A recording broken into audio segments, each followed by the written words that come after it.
Hello, Facebook friends. I don't need to listen to myself now. My name's Ken Course out here for Explore Momentum. Here doing a little mini Find Your Momentum. I haven't done this in a long time. So give me just a moment. I'm going to share this on my personal page for those of you who aren't following me on Explore Momentum or you aren't familiar with it. Going live here on Explore Momentum, answering Taya's question and talking about lead gen event in October. So I'm going to share that with my peeps. Welcome to everybody who's joining who have not seen this before. Actually, you would not have seen me on a live stream in probably about 3 or 4 years. I used to do a podcast back in the day called Fivecast that existed out there. And back in that show, I was focused more on the entertainment side. And then for about a year on Sacramento radio, Money 105.5, I was doing a radio show that was called Find Your Momentum Radio. And really, that show was about marketing questions, marketing tips, things that people wanted to know in general about business, about life. And what's interesting is over the past couple of months, I've been working on a new partnership that I've been trying to take to the world, trying to, really get back out there, get back on, because I've spent the last year of my life really consulting and kind of being in the weeds of marketing campaigns, of what people were doing, and really getting a lot of data, collecting a lot of information, finding out what was working when it came to Facebook ads, when it came to Facebook marketing. And so I'm trying not to get too deep into the question yet. I'm giving a few moments for people to jump on. As I mentioned, I did share this video on my personal. So just want to give everybody a few seconds to get on. But again, for those of you who don't know me so well, my name's Ken Course. I'm a marketing and sales and business expert. I've been a consultant for over 10 years to a number of different companies, ranging from brand new startups like the one I'm working in now, all the way through to companies that at this point are just, crossing the $50 million mark in terms of real estate investing, all different sorts of industries, medical, health, supplies, multi-level marketing, direct sales. And actually, the genesis for this question came from direct sales. And I want to give a shout out to Belinda Ellsworth of Step Into Success, who I have done some consulting with over the past 6 months to help get her business launched and growing. We've done a great job over there. And this question actually came from her community. For those of you who don't know who she is, again, Step Into Success. She has a community over there that she offers to help train people who are in network marketing, direct sales, multi-level marketing. And this question came direct from her peeps. And so welcome to those of you who are jumping on right now. I'm hitting the play button so that I can watch. No listening to myself while that starts. So I'm getting myself up and running. And so let's go to Taya's question. And I wanted to come live. The reason I've been working on Facebook Live today, trying to get this up and running and trying to figure it out, was simply because I got a question that I knew was too much for me to ask and explain in an email. And for those of you who get emails from me, especially on the business side, you realize how verbose and how long-winded I can be in email. And I knew that this one would take some explaining because it's far more conceptual. And again, for those of you who haven't done any marketing training with me, you aren't familiar with what I do, again, I just want to announce that I'll be appearing at the Lead Gen event in LA on October 19th, and actually some events surrounding that as well. But really, Lead Gen event for those of you who are looking to generate more leads, those of you who are looking to get marketing systems in place, learn what I've learned over the past year in placing Facebook ads. I've actually placed over $50,000 in Facebook ads over the past year, probably even more than that, and really been testing out systems and seeing what works. We're bringing in other speakers who do the same thing at that event. So for those of you who want more of this type of thing, as always, I preview, I show you a little bit about what it's all about. And so let's go to Taya's question. So Taya sent me an email yesterday asking myself, as well as Belinda Ellsworth on the team. She was saying, I'm currently listening to the 5 questions you must ask before you start marketing, which was a webinar that I did over there for her community. And she said, it's very unique. The business I do doesn't do parties. The product is amazing, but we don't focus on selling the product as much as we do on helping people build residual income. So very interesting, common trait in the direct sales market. She says the goal is to approach them for a one-on-one just to share the opportunity to build a market. And I'm wondering what to say on the approach to both spark interest and deal with the fact that so many people are scared of marketing and shut it down with little to no information. And so one of the things that I want to talk about there that's pretty interesting is people have this idea that there's a fear of marketing. And in fact, it's not a fear of marketing itself that most people have. It's a fear of bad marketing that most people have. And so actually a webinar that I'm in development of right now that should be coming out in the next week or two is talking about the traits of bad marketing, or the traits of bad marketers who struggle with this type of thing. In fact, if you do marketing well, what tends to happen is people actually like your marketing. People look forward to it because when you're marketing well, you're in front of an audience that actually cares about whatever it is that you have to offer. And the reality is, for most people, is when their marketing is disconnected from their audience, it's because they have no idea what audience they're trying to speak to. They don't know who the person is that wants their product or service. So I imagine if you're just kind of shotgun approaching your marketing, Taya, and you're taking it out to anybody that'll listen, friends, family, kind of whoever's around you, that isn't necessarily the audience that wants to build residual income. So we're really going to look at a couple of different things in this question. First of all, what you didn't share with me is who's the audience. And that's actually the most important thing that you can do when it comes to marketing, is know who your audience is. Who is the human? Because then if you're putting a message in front of them that's about something that they want, something that they care about, something that's meaningful to them, then it makes a big difference. If you're just shotgunning it out and you have a bunch of people who, as you mentioned, are scared of marketing, they don't like what you're talking about, they don't like what you're sharing, then you have a much larger problem because you're not in front of the right audience of people, which in this case, you want to make sure that you are. And so I don't know that from the question you asked, which was really one of the first questions I asked in my initial response to you. I said, who are the people and how do they see the benefit? So if you're going to work this out, you would ask yourself, who is the market that's looking for residual income? And I'm just going to throw out some approaches. These may or may not be good. These are all things that we need testing. And any marketer that tells you they know the market, hopefully they have experience in it. But generally, what they're going to do is they're going to go and then develop a test. So who's looking for residual income? Well, first of all, they're employees. They're people that already have jobs. And they're looking for either additional income on the side, or they're looking to replace income from that job. So that's very important to be thinking of from the very beginning, is who are the audiences that are looking for residual income. You may also be looking for business owners that have businesses that allow them to create residual income during their normal time. So great example, a company I work with that works in the nutraceutical industry, is they work with a lot of doctors and naturopaths at this point who make residual income through their practice by selling nutraceuticals, or by selling vitamins, or by selling other products in their practice. So while they're doing the primary thing that makes them their revenue over time, they're also doing this thing that allows them to be able to generate additional income in what they're doing. So that company does that in particular. So with this product, not knowing the specifics of it and not doing a ton of research, the first thing you got to do is determine who's the market. Who cares about this thing that you're taking to market? Because that eliminates all of the tension that shows up around bad marketing. It eliminates the problem that you have that shows up when you're putting something in front of people who don't actually want it. And that's a big clue right there. And so then you came back and you talked about it. You talked about the product. And so in between, for those of you who didn't hear the beginning of this, in between what happened was I responded with an email, and then I went to take a look at the business that you suggested, this business that you were asking questions about.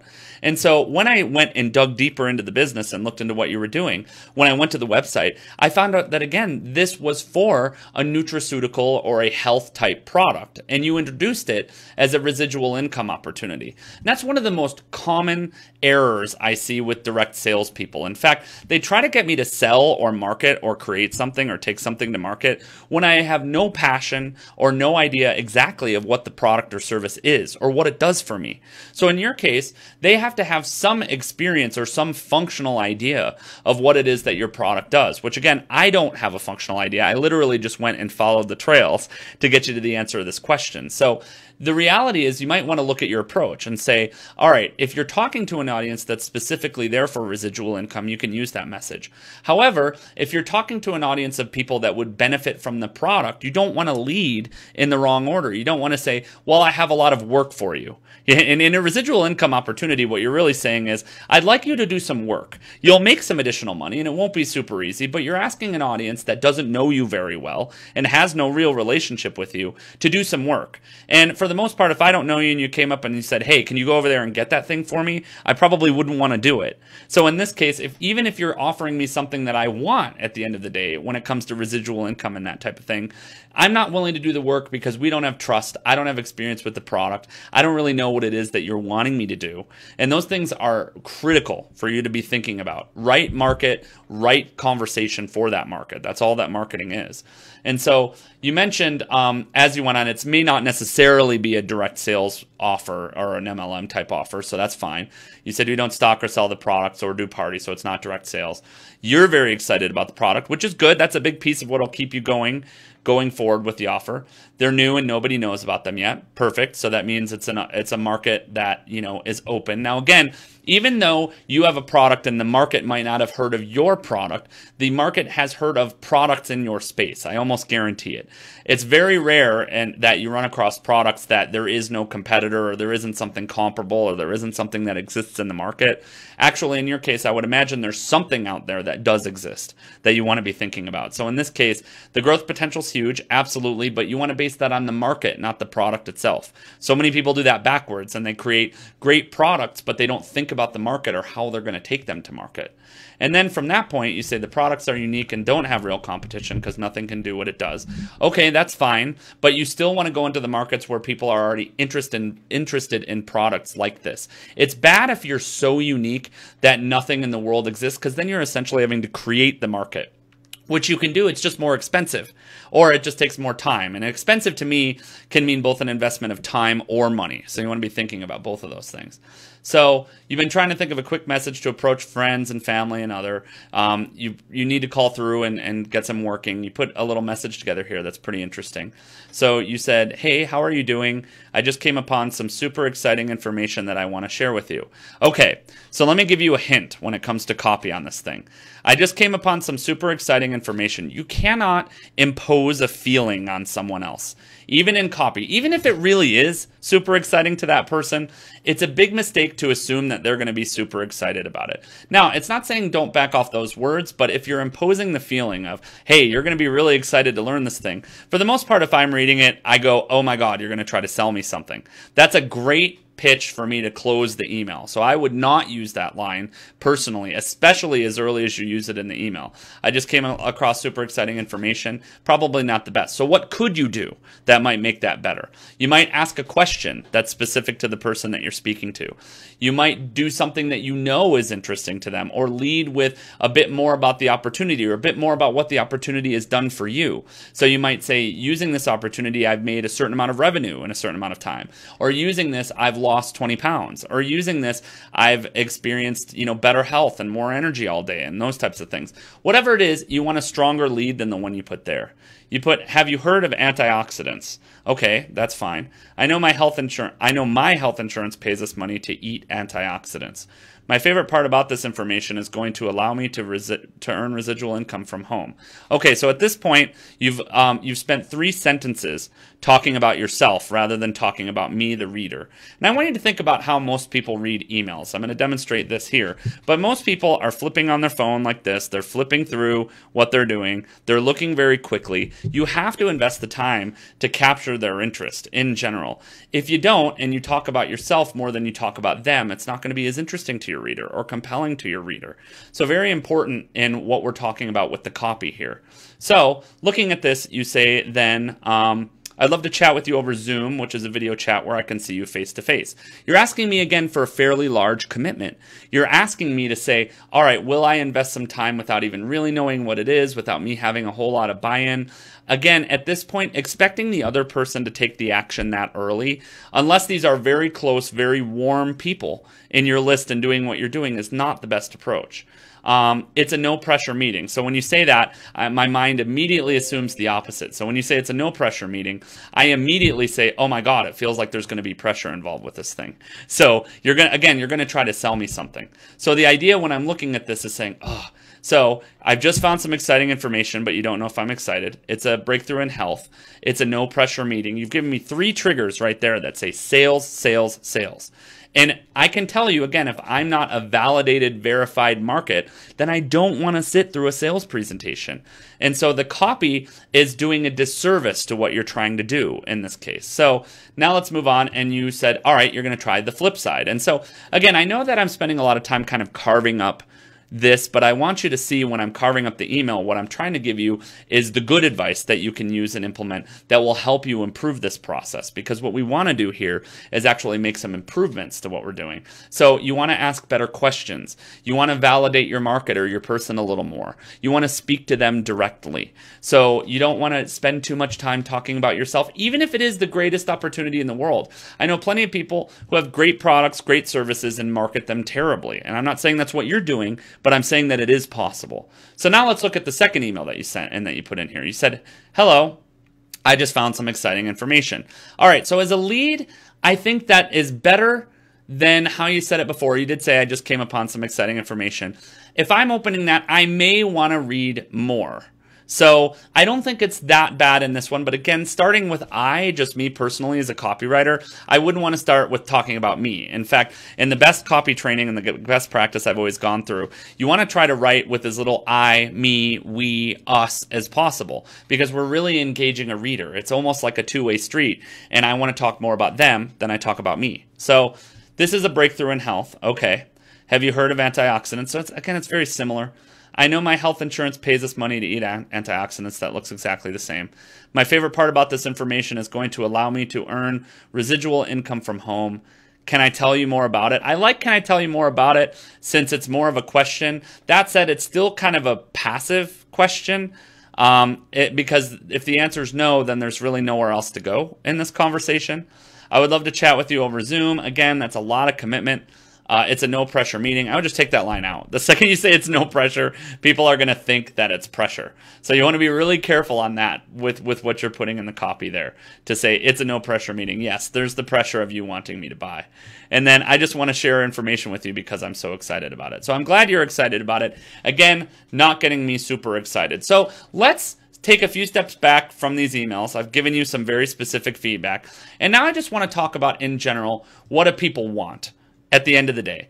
So you got to ask yourself the fundamental question of the person that's reading this email and the person that's going to take your product and the person that's going to be involved on the residual income side of what you're doing. They're going to be somebody that's passionate about it because there's some sort of result that they're wanting or some sort of thing specifically that they're looking for. So in this case, you're either appealing to an audience who wants more money, who wants better health, or who wants specific benefits related to the health of the product, services, supplements, antioxidants that you have and what you're doing.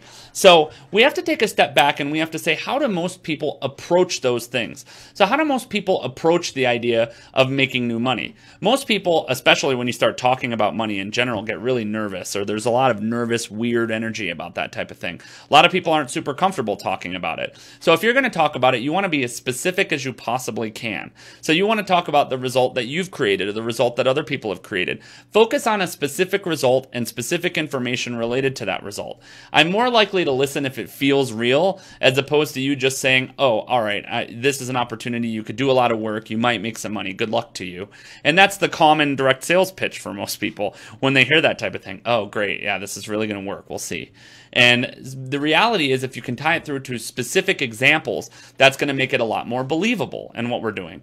The person that takes antioxidants, any of those types of things, there's two ways to approach it. And for me, I'm normally going to approach it with this first one. If I'm in the market for supplements, if I'm in the market for antioxidants, if I'm in the market for thinking that way, then I know that I've got some sort of problem that I've got to solve. So is it too much weight? Is it not sleeping well enough? Is it don't have energy at the end of your workday or even in the morning when you wake up in the morning? Is it not sleeping well? I might have said that one already, but you'll notice what I'm doing when I'm thinking about it is I'm thinking about specific problems that that person has that I can address at this point. I'm thinking about the idea of saying, all right, this person has a problem that they've got that I can solve with what I have involved. And so my copy, again, when I'm thinking of emails or I'm thinking of what I'm doing, my copy has to do that job for me very specifically.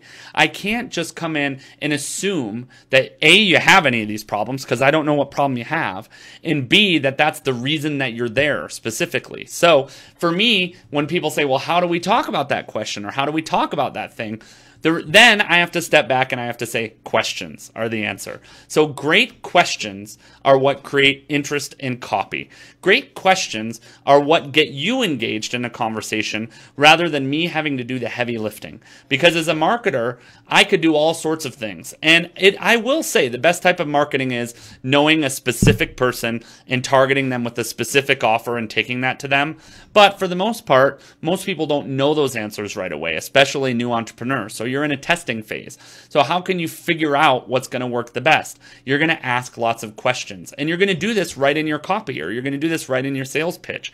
In fact, there's a great book. I've read it a bunch of times. I just read it again recently called Ask by Ryan Levesque. For those of you that haven't read it, that talks about how do you systemize the ability to ask in what you're doing. And so for a lot of you, that's what you need to do to get your copy right, to get your conversation right. And so with this opportunity, I'd be saying, which market would be the market that I can reach the fastest? And that's a question about me that I would be saying, am I more comfortable having a conversation with people about money and earning? Or am I more comfortable in having a conversation with people about the product itself and what the product does for me? And then based on that, I'm going to rewind with either conversation back to the point where I'm going to be the beginner that's coming into that. Why did I start taking the product? Why did I get concerned about antioxidants? What was it that drew me in? Was it a specific health condition? Was it a specific reason with energy or any of those things? Was it just that I was curious and I had some natural curiosity about that type of thing? Could be any of those things. But I want you to be thinking about it from that beginner position. That's so critical to say, all right, what's the beginner position? And then I'm going to speak to that person and understand that they're not going to know a lot about it. They're not going to be that super engaged. Like a great marketing mentor of mine always used to use this quote that she was talking about that I really enjoyed in this quote that basically said, there is no human as interested as they are, even if they're your best friend, that's sitting around waiting for your email to arrive in their inbox or sitting around waiting for your text message to come through on your phone. All of us have our own lives, our own things that we're doing. And so the job of our copy or the job of our sales pitch or the job of our marketing efforts or whatever it is that we're doing have to be very specific to that person on the other side that captures their interest, that pulls them in, that grabs them. And we're going to focus on pain points. We're going to focus on emotion that helps you get there. We're going to focus on all these different ideas that help us craft better copy. So again, I went through those emails, and again, I know that I was very critical of those emails, but copy is really a first impression. And here's the thing. Once someone's deleted an email, once someone said that's not the thing that I want, once someone's confused or any of those different things happen, then you're at a point now where it's very, very challenging and difficult to actually get that person back. So at that point, what ends up happening is the likelihood is the next email you send is margins of magnitude smaller that they're going to open and smaller that they're going to open. And then what happens is we get into a marketing cycle where we have to constantly be going out and finding new people. So copy is the most critical component of marketing campaigns. It's the most critical thing that you can create. And great copy starts with great questions. How does the person feel? How does the person want to feel?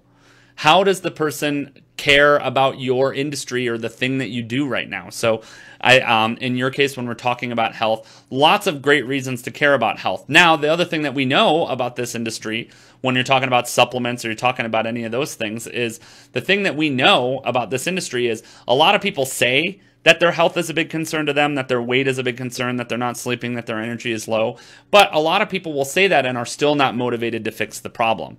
So your job and your copy is to motivate them to actually move to that point by either creating enough pain or giving them an opportunity that's going to give them enough in what they're doing to really move them forward. And so in this case, when I'm looking at your copy, I'm trying to think from that perspective. So again, which conversation makes the most sense to you, Taya? Is it the money conversation or the health conversation? What are the problems that you're going to solve for that person? What great questions can you ask that person that are really going to hook them in and move them to the next level? And again, a lot of this will require asking and working with people and testing some theories over time to do what you're doing. So very critical to do there. And then the most important question of all, and in fact, this is a question I use with a lot of my coaching and consulting clients that I want to bring to you that's really specific. Who cares? Who cares is the most important question you can ask in your marketing. I've learned that from one of my favorite marketing mentors, Martha Hanlon, who has a great book, Customers Are the Answer to Everything. But who cares? Who cares about this product or service? At the end of the day, if I can't get you to a point where you're emotionally involved or you care enough, I've lost you. And so when I look at this email, I would say the first thing that comes to mind is there's definitely a whole lot of who cares. There's definitely a whole lot of you found some exciting information. Great, who cares? Unless I know that you care already. This is a breakthrough in health. Do I care about breakthroughs in health? Have I heard of antioxidants? Sure. You know, I know my health insurance pays us money to eat antioxidants. Okay, again, not really gripping me there. My favorite part about this information is going to allow me to earn residual income from home. Okay, I might care about that. That might be a hook, but if I'm not, you've lost me. Can I tell you more about it? Again, passive.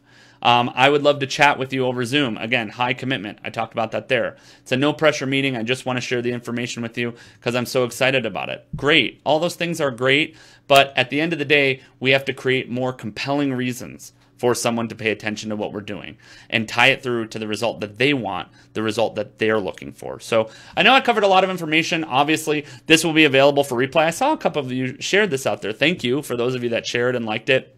My name's Ken Kors, and again, if you want to get the full training, I'll be appearing in October at the Lead Gen event in Los Angeles, so you can come full day training where we're going to talk about that. I'll be specializing in nurture campaigns, which are really your upsell campaigns, or how do you take things to the next level. We'll be talking about copy, but if you don't follow this page, Explore Momentum, make sure you follow. There'll be marketing tips like this all the way through. I'm a big believer in showing you, not just telling you what I can do. So if you have other questions that you'd like me to answer on this mini little episode of Find Your Momentum, make sure you ask those. You can ask those in the comment. Just post them right on my page. I pull those from other sources. Again, thank you to Step Into Success and the Belinda Ellsworth team. That's where this question came from. I'll be sharing this with the community there as well. So thanks for joining, and I look forward to getting to know you better in time, and hopefully see you at the Lead Gen event in LA. See you soon.